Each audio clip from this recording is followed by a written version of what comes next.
Bienvenidos a esta nueva actividad en el marco de las jornadas con Historia número 4 de la Escuela de Historia de la Universidad Nacional de Córdoba, el doctorado en Historia y el área de Historia del Centro de Investigaciones de la Facultad de Filosofía y Humanidades. En esta oportunidad tenemos a Marina Franco dictando una conferencia y a Ana Carol Solís, a quien le doy la palabra en este momento para realizar la presentación de la actividad. Muchas gracias a todos los que nos están siguiendo a través de las redes y del canal oficial de YouTube de la Escuela de Historia. Bueno, ¿qué tal? Muchas gracias, Álvaro. Bienvenida, Marina, a la Escuela de Historia de la Universidad Nacional de Córdoba. Realmente es una alegría recibirte y poder compartir esta conferencia que llevará por título La violencia estatal en la Argentina del siglo XX a la extrema derecha. Quiero decir que Marina es una historiadora muy reconocida nacional e internacionalmente, una persona que ha hecho aportes y contribuciones sustanciales al campo de la historia reciente y en general a la historia de la violencia estatal y de la represión.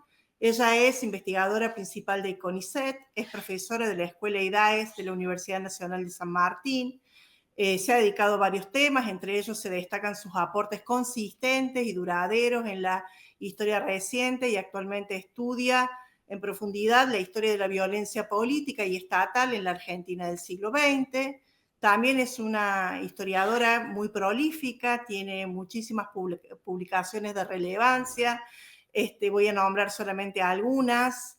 Entre las más conocidas se destacan varios libros como El exilio de 2008, Un enemigo para la nación del 2012, El final del silencio 2018, 1983, Transición, democracia e incertidumbre del 2023, Fantasmas rojos, el anticomunismo en la Argentina, junto con Ernesto Pawlowski, del 2024, y ESMA, represión y poder en el centro clandestino más emblemático de la última dictadura argentina, junto a Claudia Feld, disculpas.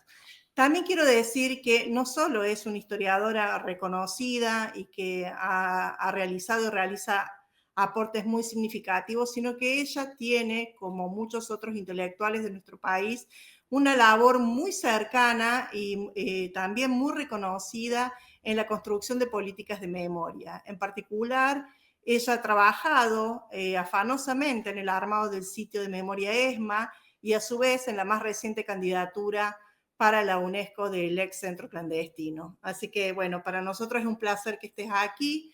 Simplemente comentarte que sos una lectura obligada de varios de nuestros programas de materias, seminarios y cursillos en distintas unidades de esta Universidad Nacional de Córdoba. Así que te damos la bienvenida y te escuchamos.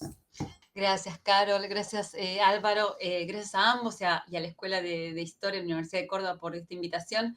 Es muy lindo estar, aunque sea a la distancia, un ratito en Córdoba con ustedes, así que nada, me siento muy, muy honrada por la invitación.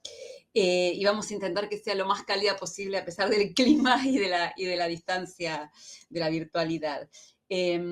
Bueno, a ver, a mí lo que me gustaría presentar aquí tiene que ver con el resultado de varias investigaciones acumuladas en el tiempo y también como parte de reflexiones en proceso que no tengo del todo ni terminadas ni totalmente ajustadas. Pero en todo caso quisiera presentar alguna idea más general y amplia sobre la cuestión de la violencia represiva en la historia argentina del siglo XX, ¿no? Que es el tema que por distintas vías he finalmente venido trabajando en los últimos 20 años.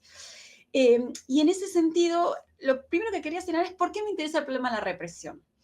Más allá de que la cuestión de la represión sea un tema central de nuestra historia más reciente, y por supuesto yo he entrado por ese lado al tema, y más allá de que la represión sea en sí mismo un problema con autonomía propia y un campo en sí mismo, a mí además en particular, además de eso, me interesa la cuestión de la represión porque la considero un prisma.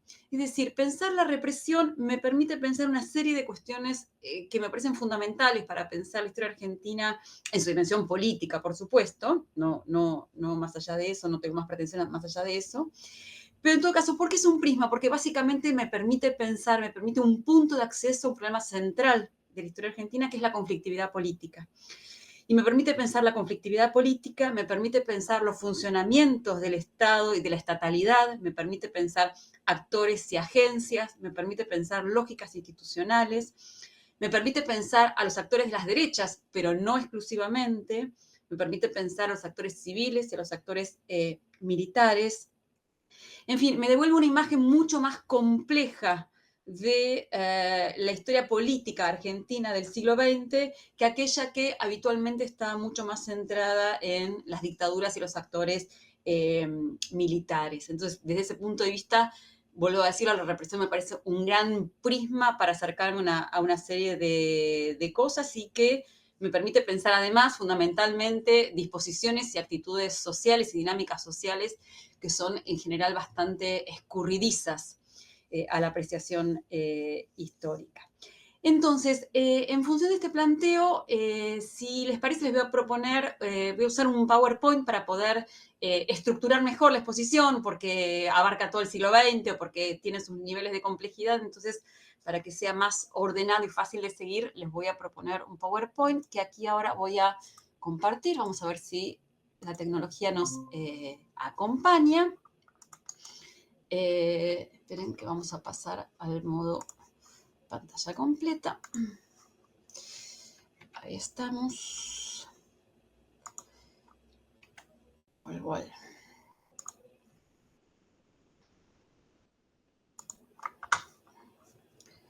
¿Se ve bien? ¿Sí? Perfecto. Entonces, como les decía, lo que voy a plantear es la violencia estatal, va a ser un recorrido analítico, no histórico, sobre la violencia estatal en el siglo XX argentino, concentrándome en la violencia estatal en su dimensión represiva. Si no voy a hablar, la violencia estatal es un concepto mucho más amplio y elusivo, yo me voy a concentrar básicamente en la dimensión represiva de esa violencia. Entonces, en función de esto, lo primero que querría plantear tiene que ver con las maneras con las que habitualmente ha sido pensada esa violencia, los lugares comunes, historiográficos, públicos, políticos para pensar este problema, que tiende a centrarse en una serie de cosas que a mí, a través de la investigación, terminaron de resultarme completamente insuficientes. La primera cuestión es que cuando pensamos represión, en general el gran punto de referencia sigue siendo el terrorismo de Estado durante la última dictadura y de alguna manera termina siendo como el acontecimiento que nos ordena la reflexión sobre la represión, a tal punto que hace que muchos procesos anteriores al terrorismo de Estado sean vistos y explicados en función de cumplir una serie de pasos hacia ese clímax extremo que habría sido el terrorismo de Estado. Y a mí me parece que en realidad es un tipo de mirada que nos oculta muchas cosas, que nos oculta básicamente el funcionamiento represivo de la política argentina durante muchas décadas, más allá e independientemente del terrorismo de Estado. La segunda cuestión, que por suerte ha avanzado bastante en disolverse, tiene que ver con una mirada que suele, más en el sentido común universitario y escolar, no especializado, por supuesto, que tiende a ver una polarización entre los momentos dictatoriales y los momentos democráticos, ¿no es cierto? Donde además los momentos dictatoriales son centrados en el actor Fuerzas Armadas, que además es siempre el actor responsable de la represión, versus las democracias con conducción civil, con democracias entonces que aparecen separadas o disociadas de la dimensión represiva. Marina, te Sí, interrumpo un sí. segundito. No tenés pantalla completa, estás mostrando Sí, el... está activada la pantalla completa. ¿Ahí no? No la estamos viendo nosotros. No se está Bueno, pasando. entonces no te preocupes. En la computadora se ve, pero probablemente en el celular se vea muy chiquitito. A ver, No sé... perdón, hago un intento más, porque yo la tengo en pantalla completa y la veo. A ver, vamos de vuelta. Gracias por avisarme, Álvaro. Sí, ahora sí, ¿no? perfecto. Bien. Gracias. Entonces retomo. La otra característica que a mí se me hace claramente muy importante de repensar cuando hablamos de represión es una mirada muy habitual sobre el siglo XX que tiene que ver con pensar por separado como si fueran dos países distintos la primera y la segunda parte del siglo XX. Esto tiene que ver naturalmente con la emergencia del peronismo y si ustedes quieren para la segunda parte del siglo, no solo el peronismo, sino el antiperonismo, ¿no? Como el gran conglomerado estructurante, la gran dimensión estructurante de la vida política argentina en la segunda parte del siglo XX, que sí lo es, pero la vida política argentina no se agota en eso y efectivamente cuando uno piensa el problema de la represión, encuentra una gran cantidad de vasos comunicantes, lógicas y dispositivos que atraviesan todo el siglo independientemente de la dimensión peronismo-antiperonismo para la segunda parte. En todo caso, es un problema que vuelve a tener una unidad de sentido si uno mira el siglo completo. Y espero poder demostrarlo en lo que sigue de la exposición. Y la última dimensión en la que hoy realmente no voy a introducirme en profundidad tiene que ver con el presupuesto de que a partir de 1983, con el retorno a la democracia, la violencia represiva del Estado desaparecería por arte de magia, ¿no? Como la democracia como la resolución de todos los problemas argentinos. Claramente hoy ya no es así, pero en todo caso hay un cierto presupuesto, por lo menos para la cuestión de la represión. Entonces, esto sería un poco las miradas o los lugares comunes que yo querría disolver o que en todo caso me acompañen a repensarlos a partir de lo que voy a exponer ahora. Muy brevemente y solo para situar de qué estamos hablando o qué estoy pensando yo cuando hablo de represión. Aquí tomo la definición de Gabriela Águila, quien señala o por unos define la represión como la implementación de un conjunto de mecanismos coactivos por parte del Estado, sus aparatos o agentes vinculados a él, para eliminar o debilitar la acción disruptiva de diversos actores sociales y políticos. Esto incluye, por supuesto, a los grupos u organizaciones paraestatales.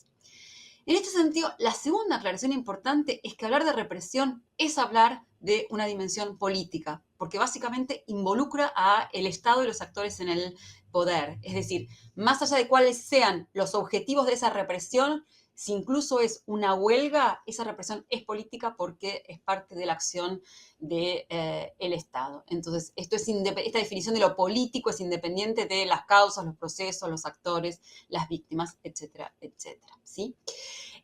Bien, entonces, una vez señalado este punto de partida, avanzo a pensar ahora sí el problema.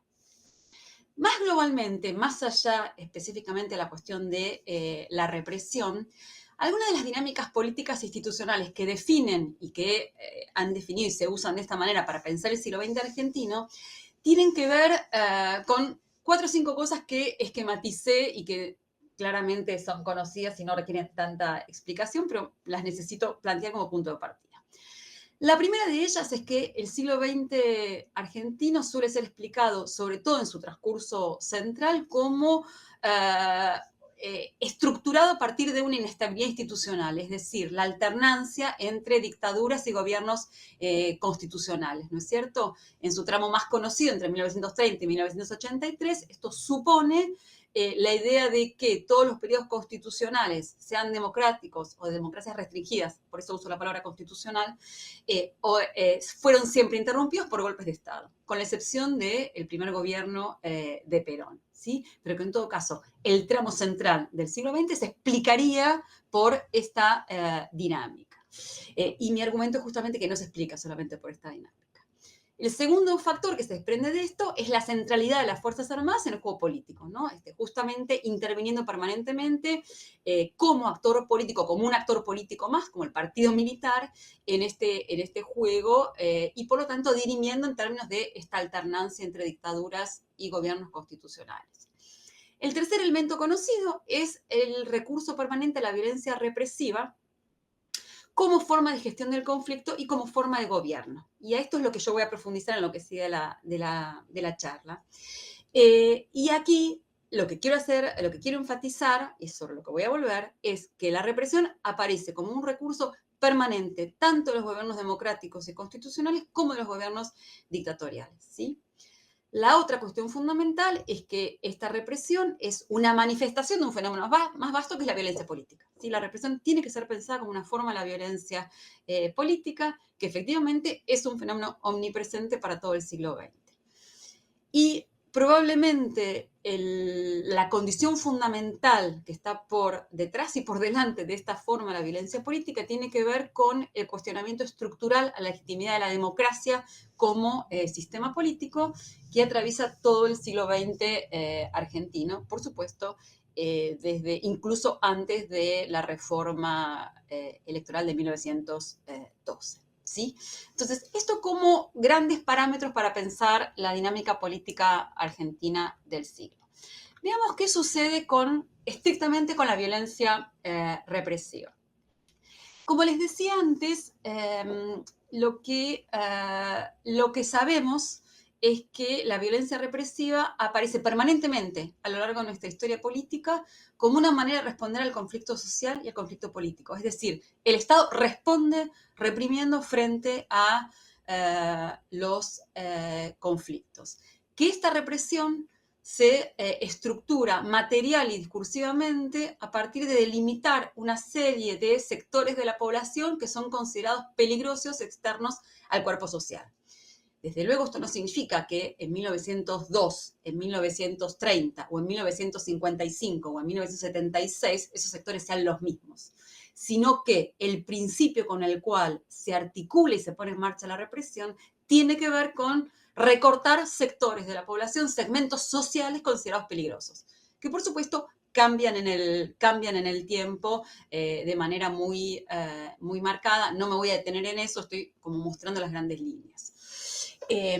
Pero que a pesar de esos cambios, sí es evidente que esos sectores considerados peligrosos tienen que ver en general con ideologías de izquierda o con ideologías consideradas amenazas al orden social, ¿sí? Claramente el peronismo para los antiperonistas, y por supuesto con dimensiones de clase o étnicas. Yo diría que las dimensiones de clase y las étnicas son permanentes y recurrentes, mientras que las otras son variables en el tiempo, al calor de la conflictividad política de cada momento. La tercera cuestión, que es la que voy a desarrollar también más adelante, tiene que ver con que la violencia represiva a lo largo del siglo aparece bajo la forma del estado de excepción.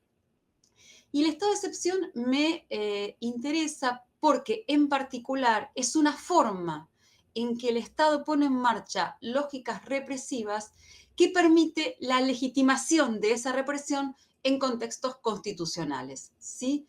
Es decir, que lo que permite es montar una serie de mecanismos que habilitan la práctica represiva del Estado y la legitimación de la práctica represiva del Estado. Es decir, por ejemplo, que la nación, la patria, la argentinidad o el Estado están amenazados por enemigos que vienen de afuera, no es solo una justificación de lo que se va a hacer, sino mecanismos para construir aceptación social para eso que se va a hacer. Y son mecanismos altamente efectivos a lo largo del tiempo, ¿sí? Esto uno lo puede ver en la manera en la que se monta la legitimación, por ejemplo, de la represión sobre los anarquistas, con la legitimación o represión sobre los peronistas, con la legitimación o represión sobre las organizaciones revolucionarias de los años 70, etcétera, etcétera. O sea, del anarquismo al comunismo, a la subversión, hay una misma o una serie de mecanismos bastante repetitivos en cómo se construye la amenaza y cómo se legitima la intervención violenta sobre esa amenaza. Y lo que me interesa de esto, además, es que estas representaciones son compartidas entre los actores civiles y militares. Es decir, es más común el lugar común de pensarlos como las representaciones propias de los actores militares, que son los más vinculados a los actos represivos, cuando en realidad son universos de sentido, son representaciones sociales compartidas entre estos actores porque forman parte de las élites. O sea, hay que pensar en términos sociológicos, no en términos de lugares en relación con el Estado, ¿sí? Como civiles o militares. Ahora bien, si esto es una representación compartida, una forma de funcionamiento compartida, esto no significa que civiles y militares tengan los mismos lugares en los procesos represivos. Claramente las Fuerzas Armadas han sido históricamente un actor y una institución del Estado apelada y convocada por los actores civiles para intervenir en términos represivos, de la misma manera que las Fuerzas Armadas tienen su propia autonomía para intervenir en esa lógica. Es decir, son tanto instrumento convocado por los civiles como instrumento o como actor autónomo con sus propias lógicas internas para intervenir en la represión.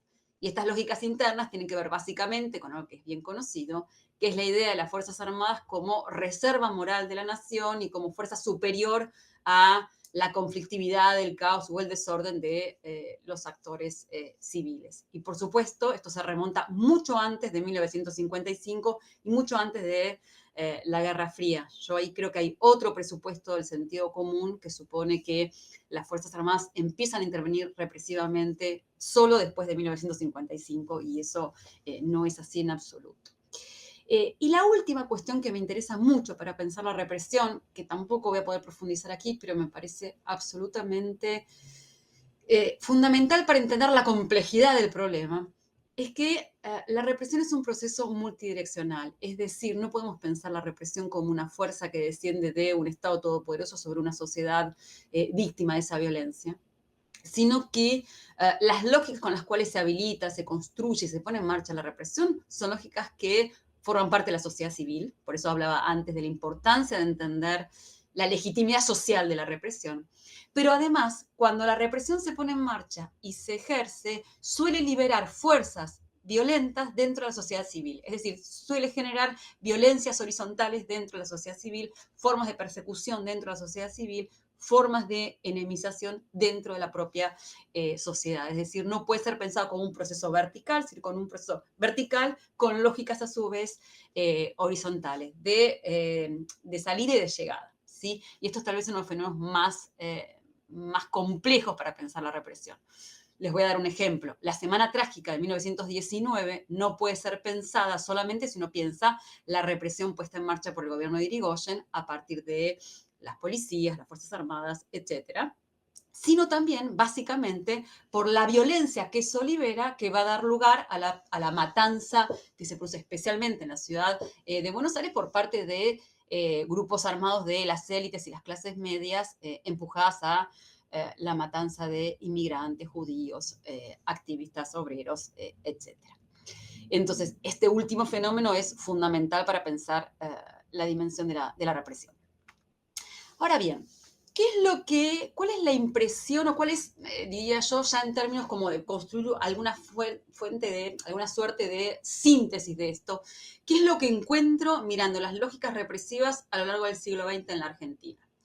Yo diría que hay tres dimensiones o tres dinámicas, perdón, que podrían aquí señalarse un poco esquemáticamente. La primera es la represión, y esta ya la mencioné antes, la represión como forma de gestionar el conflicto político. Es decir, el Estado, los actores en el Estado, más precisamente, intervienen por la vía represiva como una manera de gestionar el conflicto político o social. Es decir, como una manera de mantener el orden cuando perciben ese orden amenazado, ¿sí? Esta forma de la represión es absolutamente continua y recurrente a lo largo de todo el siglo XX, diría, por supuesto, desde el origen del Estado-Nación moderno, empezando por el gran acto fundamental que es la campaña del desierto, ¿no? Pero en todo caso, esta forma de la represión, si bien es permanente, continua, es variable en el tiempo, tiene dispositivos, actores, sujetos percibidos totalmente distintos en uno y otro momento. Yo en eso no me voy a detener. Estoy construyendo un esquema muy esquemático.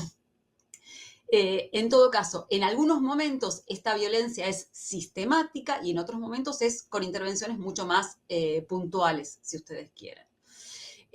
La segunda forma en la que aparece esta represión a lo largo del siglo XX es la represión como forma de gobierno. Es decir, ya no es solo el Estado interviniendo para gestionar conflictos a través de la violencia, sino el Estado gobernando a través de la represión.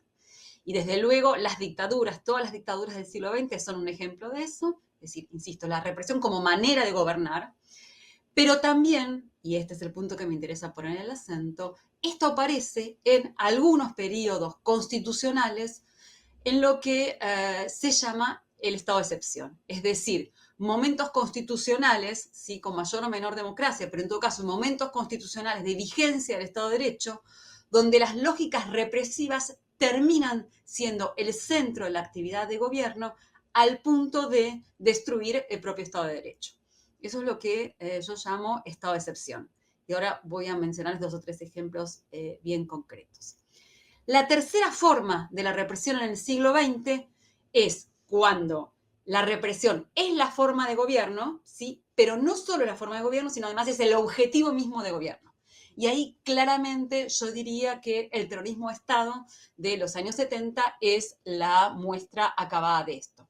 Vuelvo a decir, no solo la represión es la forma de gobernar, sino que es el objetivo mismo de la acción de gobierno, ¿sí? El disciplinamiento, la última dictadura, es la muestra más acabada de esta cuestión.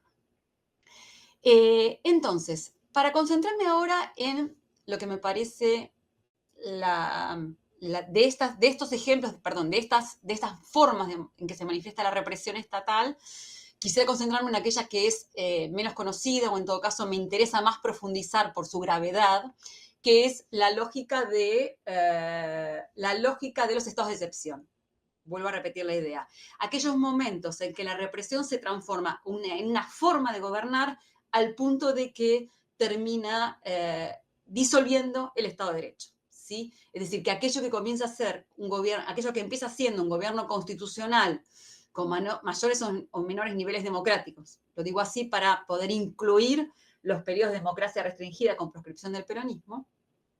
En todo caso, esos momentos que comienzan como gobiernos constitucionales, pero donde la lógica represiva termina siendo la forma de gobernar al punto de destruir el Estado de Derecho. ¿Sí? Y acá me interesan estos periodos en particular porque me parece que son los más opacos a la historia argentina, los menos mirados, y que van a tener un efecto importante en el final de la exposición que les quiero presentar. En todo caso, ¿cómo funcionan estos estados de excepción? Funciona a partir de instrumentos legales en los cuales hay una serie de medidas y de lógicas represivas y autoritarias que se van poniendo en marcha paulatinamente y en escalada progresiva. Es decir, no se trata de la vigencia del estado de sitio, no se trata de una intervención represiva puntual, no se trata de controlar los conflictos, se trata de el propio Estado poniendo en marcha lógicas normativas, legales, con legitimidad social o que buscan legitimidad social, que van progresivamente anulando todas las garantías del Estado constitucional, todas las garantías individuales, al punto de, vuelvo a decirlo, de que al final del proceso con lo que nos encontramos es que no existe más el Estado de Derecho. ¿Sí? Y estas son las maneras en las que se ha manifestado recurrentemente la persecución política y la violencia de parte del Estado. Esto se lleva adelante básicamente con la medida por antonomasia del estado de excepción, es el estado de sitio, pero no necesariamente el estado de sitio es un estado de excepción, ¿sí? Es decir, puede haber estado de sitio sin que eso se transforme en un estado de excepción. Hay un estado de excepción cuando al estado de sitio se le acumulan toda otra serie de normativas autoritarias, persecutorias, represivas, como por ejemplo leyes de seguridad, reformas penales, reformas judiciales, etc. Cuando hay una verdadera ofensiva normativa en la práctica del Estado y de los dispositivos del Estado en pos de gobernar a partir de la represión. ¿Sí? ¿Cuáles son los 2 o 3 casos, a mi gusto, claros en los que esto puede decirse con certeza, por lo menos a mi gusto puede decirse con certeza que estamos frente a estados de excepción? Perdón, y lo digo así porque hay casos en los que tampoco tengo tan claro si se puede hablar verdaderamente de estado de excepción o no. O sea, tengo mis propias dudas en proceso sobre esto, pero sí me parece que es claro de delimitar, por lo menos para 3 momentos de la historia argentina. El primero es la primera década del siglo XX en relación con el tratamiento de los inmigrantes. Es decir, no me refiero a un estado de excepción en relación con todos los segmentos de la población, sino la manera en la que el estado de excepción fue aplicado sobre la población migrante. En particular, si ustedes quieren un jalón claro, es la Ley de Residencia de 1902, que suprime todas las garantías para la población, para los inmigrantes, ¿sí? A partir, por supuesto, de la idea de que el enemigo perseguido es el anarquismo, pero detrás de ese anarquismo perseguido lo que hay es una supresión de libertades y garantías para los extranjeros, que además, vuelvo a decirlo, se va a articular con una serie de normativas y, por supuesto, recurrentemente con el estado de sitio, que atenta contra los inmigrantes, pero atenta contra los inmigrantes en pos de controlar el conflicto social que representa la protesta obrera a comienzos del siglo XX. ¿Sí? Entonces ahí hay, creo yo, un estado de sitio particular, pero hay un estado de sitio muy focalizado en los sectores subalternos. El segundo momento muy claro de recortar como estado de excepción es los años del gobierno de Frondizi. ¿Sí? Es decir, Frondizi asume y rápidamente, no voy a entrar en detalles históricos, rápidamente instala estado de sitio como un mecanismo de persecución de las huelgas, de la protesta obrera y del peronismo, pero no exclusivamente del peronismo. Y a partir de ahí se produce toda una escalada autoritaria cuya rasgo más conocido es el plan Conintes, pero la lógica represiva de Frondizi excede en mucho lo que sucede con el plan Conintes y llega hasta el final de su gobierno. A partir del plan Conintes hay toda una gran cantidad de leyes represivas y persecutorias de una extremada gravedad que se ponen en marcha en esos años y a mucha velocidad, tanto por presión de las Fuerzas Armadas como por la propia iniciativa de Frondizi. Digo esto otra vez para superar la dicotomía entre Fuerzas Armadas y actores civiles. Y el tercer gran momento, por supuesto, son los años previos a la última dictadura, en el último gobierno peronista previo a la dictadura, en particular a partir, diría yo, del interinato de Lastiri, en una escalada ascendente que atraviesa el gobierno de Perón y mucho más claramente el gobierno de Isabelita. Sí, yo diría que verdaderamente uno puede hablar de estado de excepción recién en el gobierno de Isabelita, ¿no? En esa conjunción que se va a dar entre el estado de sitio y la ley de seguridad. Ahí claramente en ese momento estamos ante estado de excepción y lo anterior es la escalada acumulatoria en términos autoritarios que va a derivar en eso. Entonces, en función de estos tres momentos que pueden pensarse como estado de excepción, les propongo, yo sé que está muy chiquitito, pero necesito, aunque sea chiquitito, necesito que puedan visualizar para pensar globalmente la cuestión. Les propongo repensar algo de la larga cronología de la historia política argentina, repensando, saliendo de la dicotomía o saliendo de la alternancia entre dictaduras y gobiernos constitucionales, de la cual habíamos partido, para focalizar en los momentos represivos. En negrita aparecen todos los momentos dictatoriales, ¿sí? Esos son momentos claramente represivos, son los momentos dictatoriales. Si a los momentos dictatoriales les agregamos los gobiernos constitucionales transformados en estado de excepción, que son los que están en rojo, ¿sí? Se nos van sumando jalones en ese proceso. Segunda posibilidad, si a los gobiernos dictatoriales en negrita les agregamos los estados de excepción en rojo, y les agregamos los periodos represivos en los cuales el Estado reprimió sistemáticamente, aunque no fuera por estado de excepción, en democracia, nos van sumando todavía más rasgos, más periodos represivos a nuestra cronología del siglo XX. ¿Qué es lo que nos queda si nosotros sumamos dictaduras, estados de excepción en periodos constitucionales y gobiernos constitucionales que pusieron en marcha periodos o lógicas represivas como formas de gestión del conflicto? ¿Sí? La tercera manera de nuestro esquema. ¿Qué es lo que nos queda? En rojo aparece justamente todos los momentos represivos del siglo XX argentino. Lo voy a decir rápido y pronto. Son la mayoría, ¿sí? Es decir, quedan pocos momentos en los cuales pueda decirse que la represión no fue una manera sistemática de gestionar el conflicto político, ¿sí? Es decir, hay algún momento del gobierno de Perón en el cual la represión no es la lógica sistemática, sí lo es en otros momentos, por supuesto. Hay algunos momentos del gobierno de Irigoyen donde la represión no es la forma sistemática. Es decir, el gobierno de Irigoyen tiene una particularidad interesante que todavía tengo que decirla, que es uno de los momentos más represivos de la historia argentina, brutalmente represivo, y al mismo tiempo son intervenciones represivas puntuales. Es decir, no hay una represión sistemática, pero cuando la represión aparece es de una brutalidad como en ningún otro momento, ¿no? Ahí hay una particularidad que todavía tengo que asirla en su especificidad.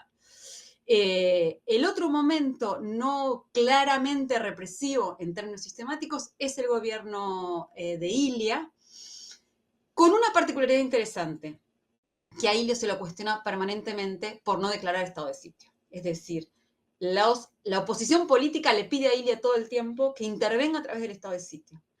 ¿Por qué esto es interesante? Porque muestra hasta qué punto esas lógicas de destrucción del Estado de Derecho ya son parte de la discusión social y tienen legitimidad social, aun cuando un gobierno no las pone en marcha. Y la otra característica interesante del gobierno de Ilia, que si podemos decir que el Poder Ejecutivo no reprimió sistemáticamente como en otros momentos, durante el gobierno de Ilia se están gestando en el seno de las Fuerzas Armadas y de las élites políticas todas las lógicas de la seguridad nacional que van a tomar forma en el 66. Con lo cual es solo en una dinámica relativamente visible que la represión no aparece ahí como el centro de la cuestión. En todo caso, volviendo, lo que me parece que queda claro es que, retomo la idea, la represión como manera de gestionar el conflicto político, la represión como forma de gobierno a través de los gobiernos constitucionales que se transforman en estado de excepción, la represión como forma de gobierno en dictadura, nos deja claramente un siglo XX absolutamente atravesado por las dinámicas represivas del Estado. Y quiero insistir en algo que me parece importante. Esto va mucho más allá de la dicotomía entre civiles y militares, pero también va mucho más allá de tales o cuales fuerzas políticas y va mucho más allá de las derechas. Es decir, acá tenemos gobiernos de derecha, gobiernos conservadores, gobiernos radicales, gobiernos peronistas, todos participando de, cada uno en su momento y con sus propias lógicas, de prácticas represivas. Entonces lo que tenemos es un funcionamiento del conflicto político desde el Estado que tiende a la intervención represiva. No estamos hablando de tales o cuales actores como únicos responsables de la práctica represiva. Es decir, en la Argentina la represión no es patrimonio del radicalismo, ni de los gobiernos oligárquicos, ni del peronismo. Es una lógica del funcionamiento del Estado frente al conflicto político. Y esto es lo que me parece a mí más importante dejar en claro. Ahora bien, y acá, perdón, solo para ablandar un momentito lo abrumador del esquema, solo pequeñas fotos ilustrativas de un recorrido que va desde la campaña del desierto a la Semana Trágica, el bombardeo en Plaza de Mayo, el operativo Independencia y con esto quiero cerrar esta parte, la escena final del juicio a las juntas. ¿Por qué me interesa la escena final del juicio a las juntas? Porque, querramos o no, a partir de 1983 se abre un nuevo ciclo histórico. Es decir, a partir de 1983, con todos los matices, con todas las continuidades que uno pueda pensar entre el siglo previo y lo que se inicia después de 1983, con todas esas matizaciones con las cuales yo he trabajado y he pensado, etcétera, pero más allá de todos esos matices y esas continuidades, yo creo que sí se abre un periodo nuevo a partir del final de la última dictadura, esto que esquematizamos en el 83, pero que por supuesto es un proceso más vasto. ¿En qué sentido la historia postdictatorial es un nuevo ciclo histórico? Por lo menos en relación con lo que estoy planteando, ¿no? Para otras cuestiones no. Pero en todo caso, quiero sintetizar un poco las variables en las que me parece que ahí se abre un nuevo ciclo histórico. En primer lugar, la más obvia es el final de la alternancia institucional entre gobiernos dictatoriales y gobiernos constitucionales o democráticos, aquella variable que había explicado la centralidad del siglo XX, ¿no? Esta alternancia entre dictadura, democracia, golpe de Estado. Se cierra en 1983. Segundo punto, el fin de la violencia estatal a gran escala como gestión del conflicto. Otra vez, de ninguna manera pienso que la violencia represiva desapareció, sino que lo que cambia es la forma en la que esa violencia represiva se ejerce y lo que desaparece es la violencia a gran escala. Se mantienen las formas de la violencia represiva en intervenciones puntuales, ¿sí? Por ejemplo, los saqueos de 1989, la crisis del 2001, y lo que aparece es, o lo que permanece es, esas formas de la violencia, de la intervención represiva del Estado en términos clasistas, étnicos e institucionales, como una violencia de baja intensidad. Esto es una constante de los 40 años de democracia que me parece que hay que poner en evidencia. La tercera cuestión que desaparece a partir de 1983 es el estado de excepción, ¿sí? Es decir, las lógicas o los momentos en que los gobiernos constitucionales se transformaron en verdaderos estados de excepción, es decir, el gobierno a través de la represión, eso parece haber desaparecido después de 1983. La cuarta cuestión es, otra vez, un elemento obvio, el fin de la centralidad de las Fuerzas Armadas como actor político, ¿sí? Las Fuerzas Armadas salen de la última dictadura absolutamente desarticuladas, o terminan de desarticularse, vamos a ser más precisos, terminan de desarticularse a lo largo de la década del 80, como actor político capaz de intervenir en el juego político y de dirimir las variables de ese juego, ¿no? Nunca hay que olvidarse que toda la década del 80 estuvo jalonada por intentos y levantamientos militares que podrían haber significado la continuidad de las pautas previas, pero eso efectivamente se va a desarticular a lo largo de la década del 80 y finalmente con los indultos de Menem. La otra cuestión que marca el final de un ciclo histórico es la emergencia de la democracia como lógica legítima del juego político y de la vida societal en común. Es decir, más allá de cómo haya funcionado esa democracia, lo que aparece es una legitimidad pública sobre que ese es el sistema político, por supuesto estoy hablando de la democracia liberal, que ese es el sistema político legítimo para la vida política y social argentina.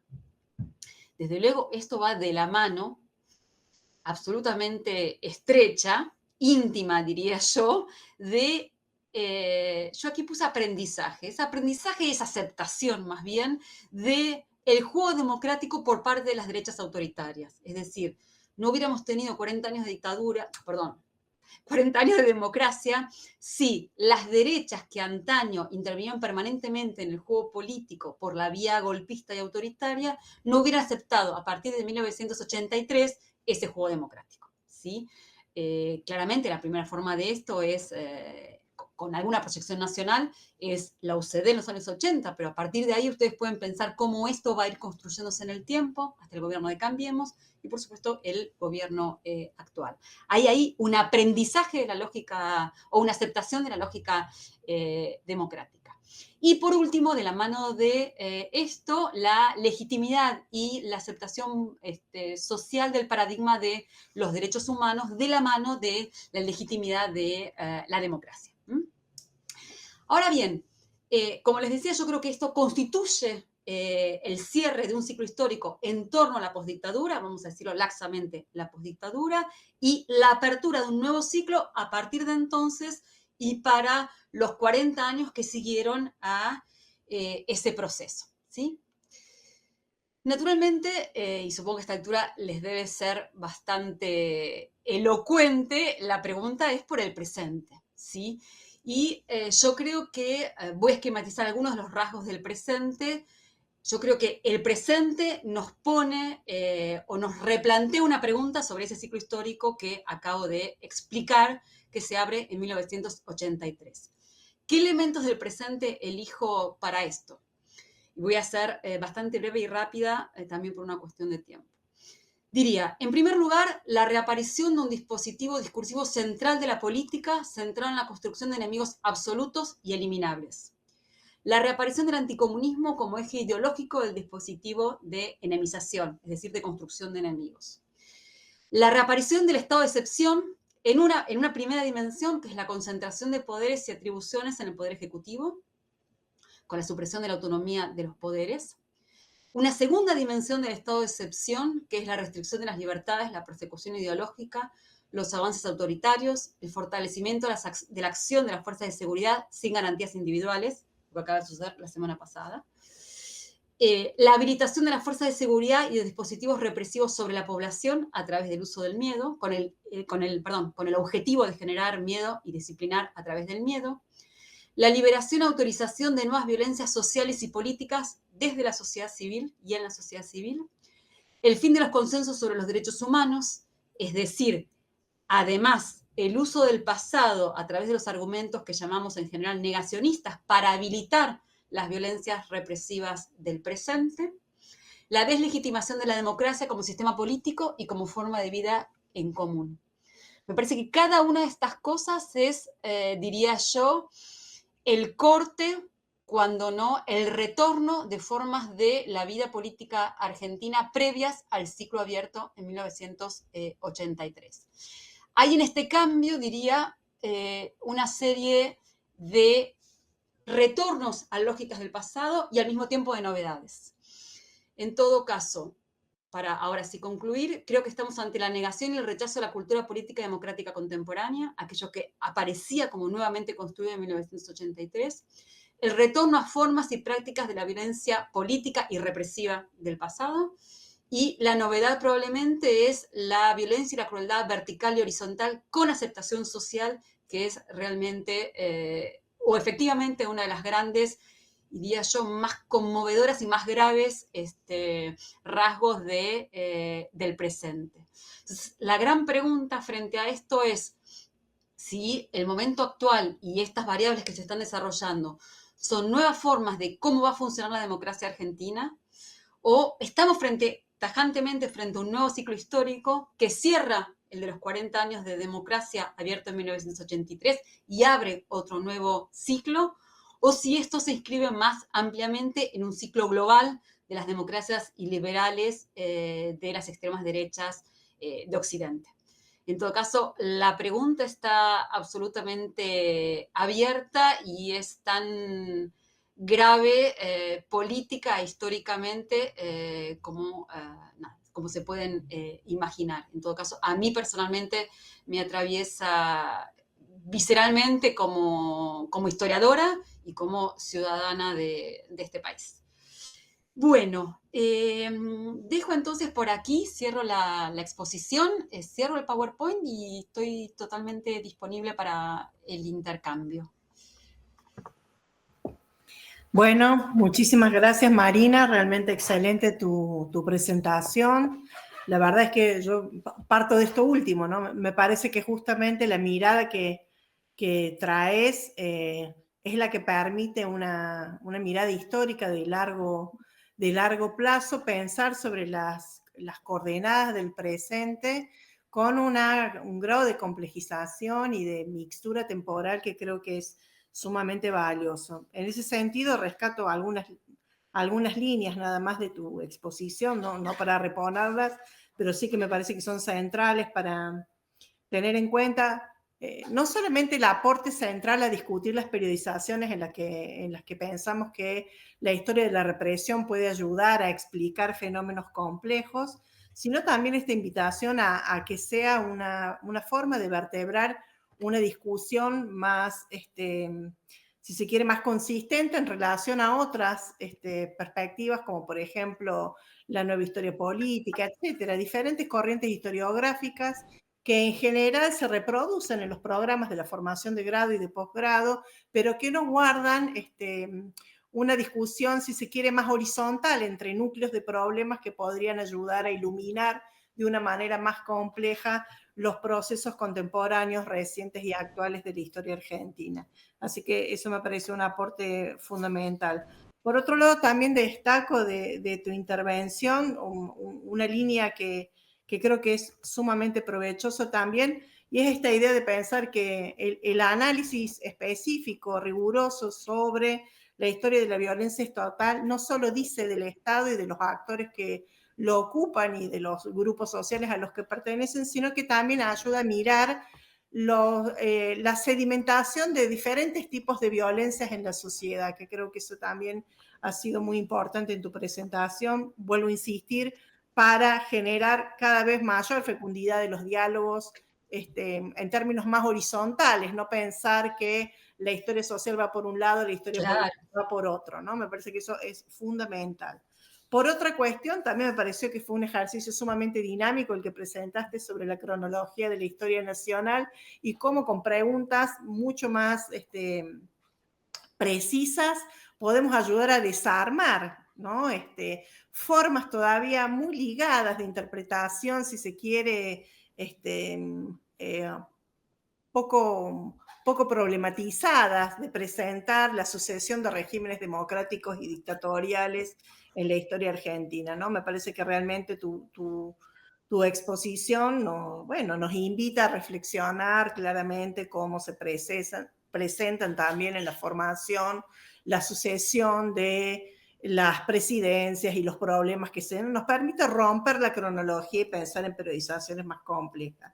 Por fin, ya claramente lo que tiene que ver con esta idea de tu mirada de más largo aliento permite justamente, fundada en tu gran, en tus enormes investigaciones, permite pensar la dimensión del presente no solo desde la mirada del acontecimiento, ¿no? Y eso me parece que también es sumamente importante. Tratar de pensar la sucesión de diferentes ciclos caracterizados por distintos modos de procesamiento del conflicto político y social y del lugar que la violencia represiva y en particular el lugar que tiene para el Estado y las clases dirigentes la utilización de la represión, es justamente una vía de entrada fructífera para poder pensar qué es lo que hay de nuevo y qué no en este nuevo escenario que tenemos en la Argentina actual, pero como vos bien decís, probablemente no es solo una pregunta que se recorta a nivel argentino, sino también más general del retorno de las derechas. Así que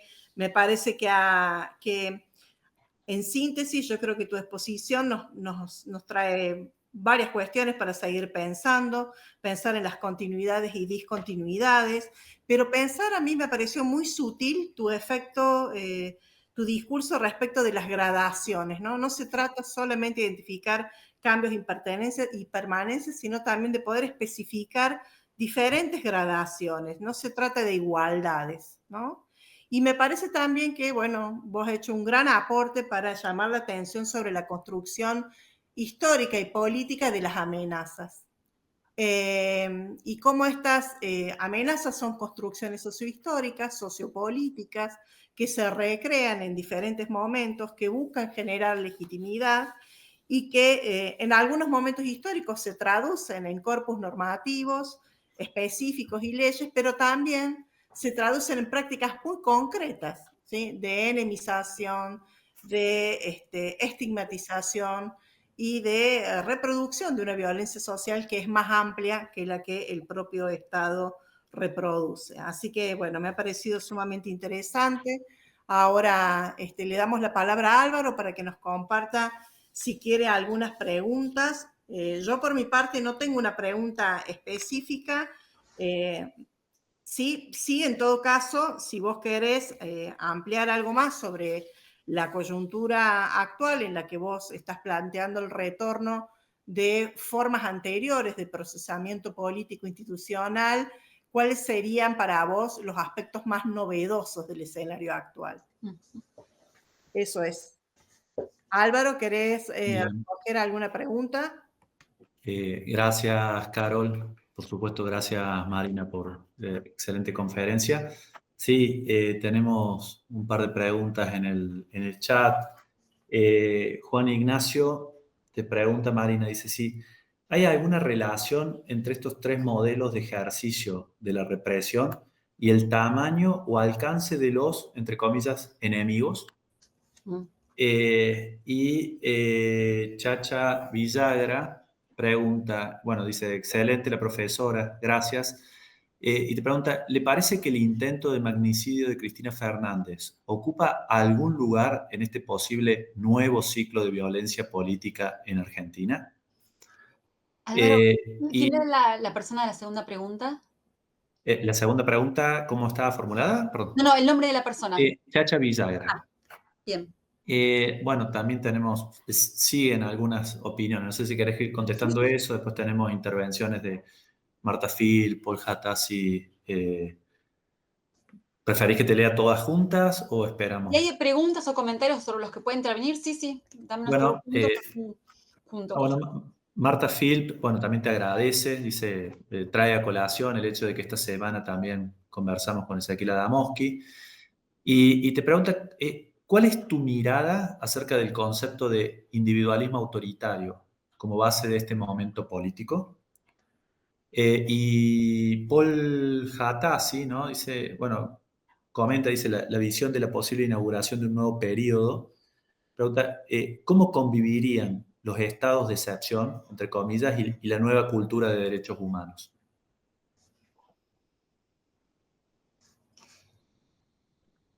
Bueno, a ver, agradezco las preguntas, son muy, muy buenas además. A mí me encanta cuando las preguntas hacen pensar eh, y sobre todo, como les digo, como también todo esto es parte de mi trabajo en proceso, así que siempre son muy bienvenidas. Eh, a ver, hago una primera aclaración con respecto a algo que decía Carol, o sea, yo lo dije al pasar, pero quiero remarcarlo infinitamente. Yo lo que planteé es unos 40 minutos, una esquematización de trabajo empírico sobre todo el siglo XX y lo que me interesa en este momento es poner en evidencia la recurrencia y la permanencia de las prácticas represivas. Pero de ninguna manera estoy pensando en continuidades lineales, ni que toda la historia argentina es represión, ni que todo es igual, ni mucho menos. O sea, básicamente yo trabajo sobre las discontinuidades, las diferencias, las singularidades de cada periodo, ¿sí? Cosa que no puedo reconstruir en tan poquito tiempo.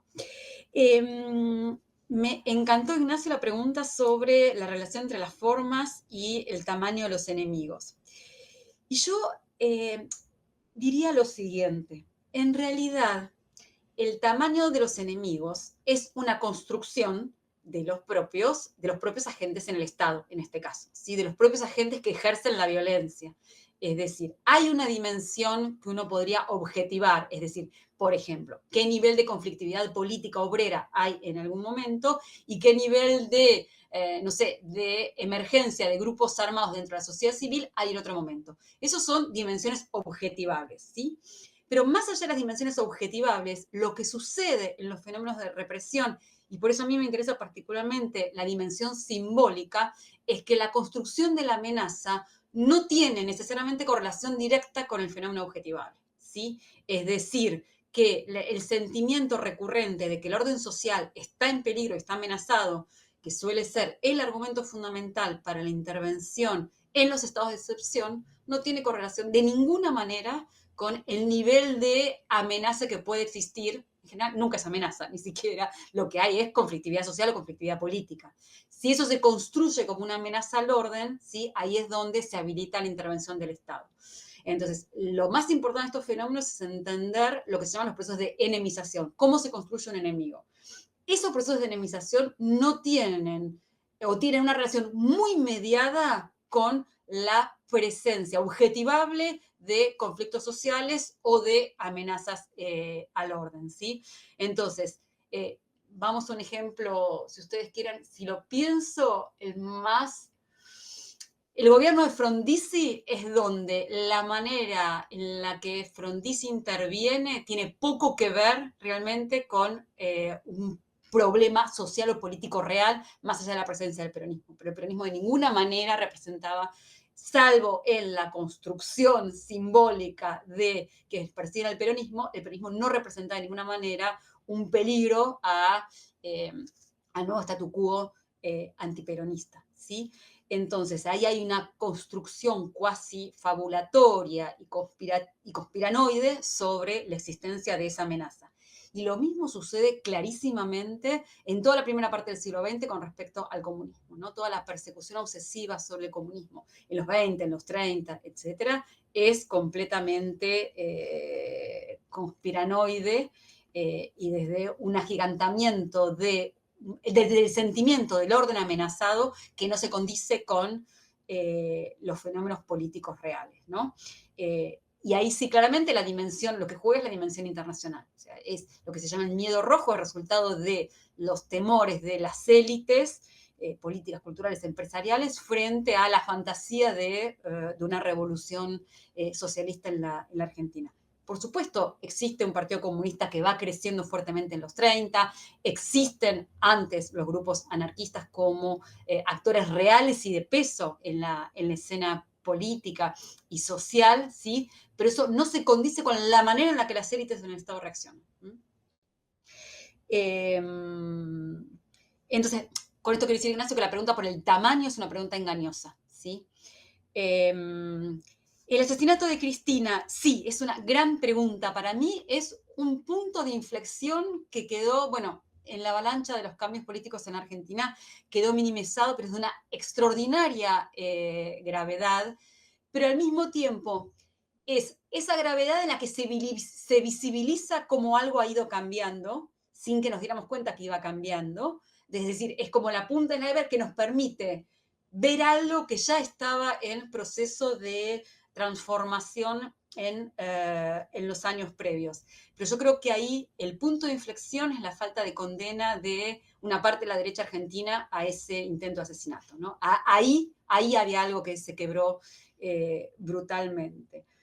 Pero yo también creo que cuando se produce ese intento de asesinato, ya buena parte de las fichas de la dinámica política estaban echadas en el quiebre de los consensos previos, ¿no?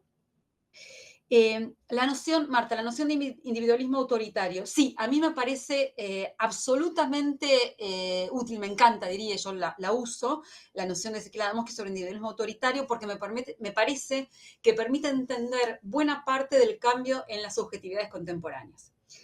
Hago un pequeño salto. Carol me preguntaba qué dimensiones me parecían más novedosas del momento actual. Es decir, el momento actual retoma tradiciones y formas de la política argentina del siglo XX, estas que ya dijimos, no voy a volver, y tiene algunas particularidades, algunas novedades muy centrales.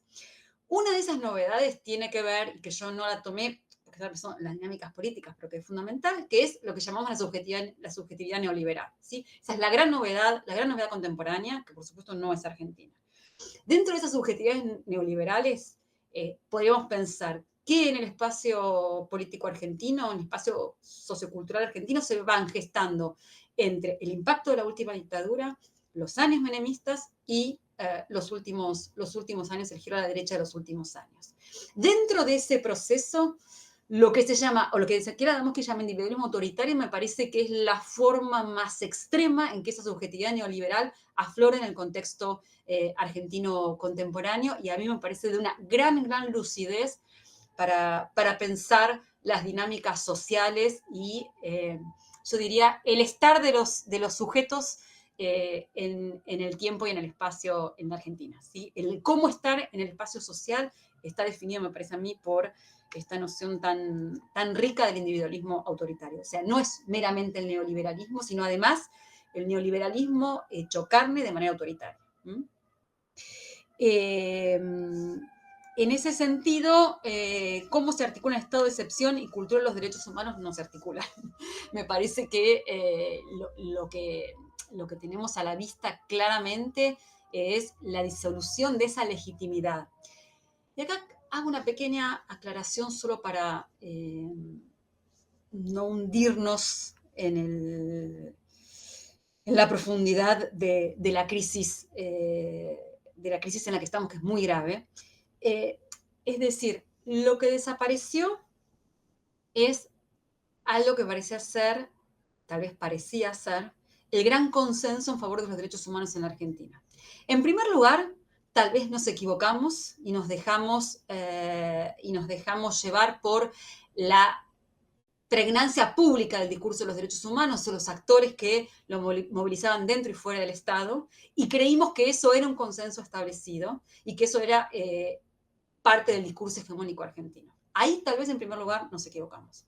En segundo lugar, si no nos hubiéramos equivocado, y eso efectivamente rápidamente declinó en los últimos años, pero ni siquiera tan rápido. O sea, las marcas de cómo ese discurso se iba resquebrajando son muy largas hacia atrás en el tiempo.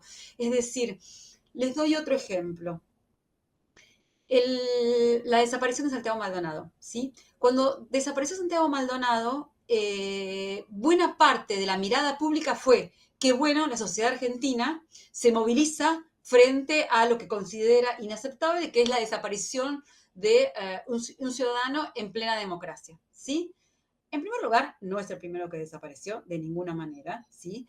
En segundo lugar, la desaparición de Santiago Maldonado no solo movilizó a esas energías, vamos a llamarlas así, progresistas, bien pensantes, en contra de la desaparición, sino que también movilizó una gran cantidad de energías que empezaron a visibilizarse a la derecha, de aquellos que, por ejemplo, estigmatizaban, perseguían y reclamaban contra los sectores indígenas.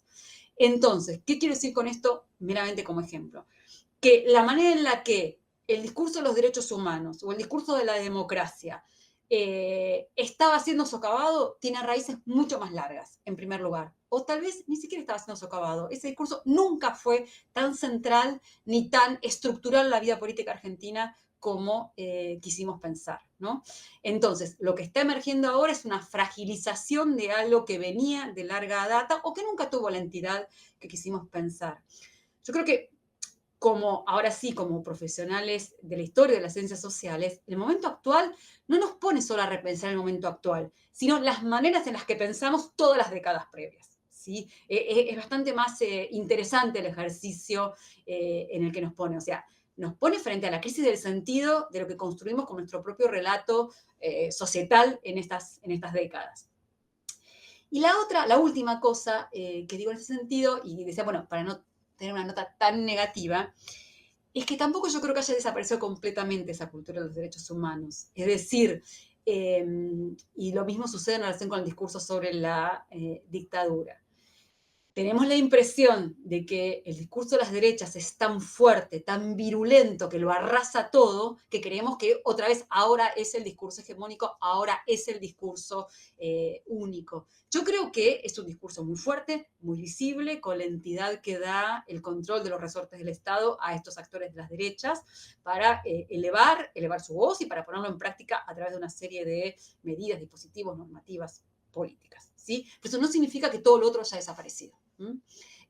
Me parece que estamos en la cresta de la ola de la virulencia de este discurso, de la visibilidad, de lo que parece ser la aceptación social. Pero de esa aceptación social para este tema no tenemos realmente mucha seguridad de nada, ¿sí? Es decir,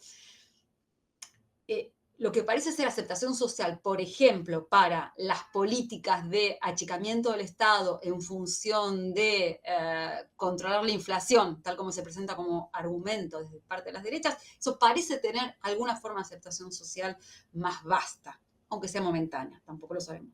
Pero las otras cuestiones vinculadas a la dictadura, a los derechos humanos, no tenemos realmente una claridad de qué sucede socialmente sobre eso. Entonces, otra vez, nos estamos quedando con el fenómeno más de superficie. Si en los años kirchneristas nos quedamos con el fenómeno de superficie de la hegemonía de ese discurso de los derechos humanos, ahora estamos en el fenómeno de superficie inverso. Pero eso no significa que ese fenómeno de superficie sea todo y exprese todas las disposiciones sociales sobre la cuestión. Me parece que lo que está emergiendo ahora es que estamos en una sociedad mucho más fragmentada y mucho más polarizada de lo que creíamos. Eso no estaba siendo tan evidente como sí es ahora. Pero polarizado no significa que desaparezca completamente el discurso, la legitimidad o la validez de los derechos humanos para una buena parte de la población y grandes franjas sociales para las cuales el tema sigue siendo importante.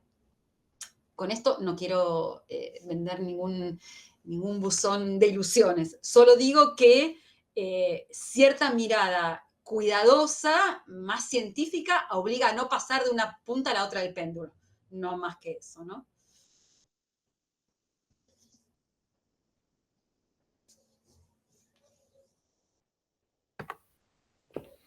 Bueno, y ahí meto yo, si mientras Álvaro lee, también al escucharte pensaba algunos de los debates que se han dado en las aulas con estudiantes respecto a estos temas, cuánto incide o no, en la medida en que se pueda medir eso en algún momento de manera más científica. Bueno, efectivamente el agravamiento de las condiciones materiales para las mayorías sociales en la configuración de ciertos consensos. Por ejemplo, recientemente en un seminario en comunicación le preguntábamos a los estudiantes a propósito de una clase sobre negacionismo La idea es justamente pensar que, bueno, probablemente esos mismos estudiantes también han votado estas opciones políticas y de ninguna manera eso significa que hayan adherido en todo el planteo y que de alguna manera no compartan todavía un cierto consenso respecto a la importancia de los derechos humanos, de los valores democráticos, de la convivencia democrática, de la solidaridad, etcétera, ¿no? Poner eso en el centro de debate también, no solo en los procesos de investigación, sino también en cada vez que uno tiene la posibilidad de articular una conversación, también es un elemento importante porque, bueno, de otro modo, lo que ocurre es una dinámica de cierta exterioridad con relación al conocimiento, donde esto que nosotros trabajamos y que traemos para leer y para fundar nuevas argumentaciones y discusiones, por ahí no tiene en cuenta la propia experiencia de los sujetos con quienes nos encontramos en el aula, ¿no? Absolutamente, y agregaría totalmente de acuerdo, Carlos, y agregaría una cosa más. Además nos lleva al riesgo de estigmatizar, ¿sí? Y de no comprender el proceso de ascenso de las extremas derechas. Es decir, yo coincido con vos, o sea, el tema central acá es lo que lo que la democracia no construyó en estos 40 años justamente de estabilidad democrática, ¿no? Es decir, si la dictadura es la condición de posibilidad de la democracia posterior a 1983, porque buena parte del trabajo sucio, creo yo, de disciplinamiento social lo hizo la dictadura y le dejó el terreno allanado a las derechas, es la razón por la cual las derechas aceptan el juego democrático desde 1983. Pero ese juego democrático de ninguna manera, resuelve las demandas sociales sobre esa democracia. Y lo que tenemos hoy es la consecuencia acumulada de eso en el tiempo, sin ninguna duda. Es decir, por muy fenómeno global que sean las derechas, yo creo que la dimensión local es mucho más fuerte que la dimensión global. Es decir, hay toda una discusión en si las extremas derechas se explican por la dimensión global o por la dimensión local. Yo creo que en el caso argentino, en la confluencia de ambas cosas, por supuesto, prima la dimensión local. Y no la dimensión local ideológica, sino la dimensión local del fracaso de los regímenes previos en garantizar inclusión y derechos según las expectativas de la población, ¿no? Entonces ahí la dimensión ideológica es una dimensión que entra después. Es decir, con dimensión ideológica quiero decir la manera en la que los sectores de la población adhieren a todo el paquete de las extremas derechas, es decir, dimensión antigénero, dimensión antidiversidades sexuales, dimensión anticambio climático, dimensión antiderechos humanos, etcétera, etcétera, etcétera, dimensión antiestatista, etcétera. Todas esas dimensiones más ideologizadas, ¿sí?, corresponden a un porcentaje pequeño de los votantes de la extrema derecha, mientras que la gran mayoría de los votantes de la extrema derecha no entran por esa dimensión ideologizada, entran por el fracaso y la pérdida de expectativas. Entonces, esto hay que entenderlo, no estigmatizarlo. Si nada más no podemos operar sobre eso. Pero dicho esto, el problema tiene una vuelta de tuerca. Es decir, quienes entran sencillamente por la sensación de falta de expectativas sobre otras opciones del arco político, entran sencillamente por buscar otra alternativa, pero pueden progresivamente ir comprando el resto del paquete ideológico. Y ahí es cuando el fenómeno se agranda. Entonces, encontramos jóvenes para los cuales la dictadura ni existía en la línea de sus preocupaciones políticas, históricas, ni mucho menos, y que de repente compran todo el paquete que llamamos negacionista, bueno, porque adhieren a Milei por el lado de la inflación y el ajuste del Estado. Entonces terminan comprando el otro paquete. Y acá ni hablar, ni me metí la cuestión de género, que sí es una cuestión fundamental para entender la derecha local, ¿no? O sea, fracaso de la democracia en términos socioeconómicos, reacción, lo que se llama backlash, ¿no? La reacción a la cuestión de género, al movimiento de mujeres, es una dimensión fundamental para entender sobre todo los sectores juveniles, ¿sí? Ahí me parece que es clave.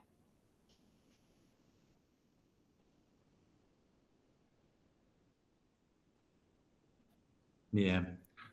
Muchas gracias, Marina, por tomarte tu tiempo para venir a conversar hoy con nosotros. No hay más preguntas en el chat, pero sí muchas expresiones de agradecimiento.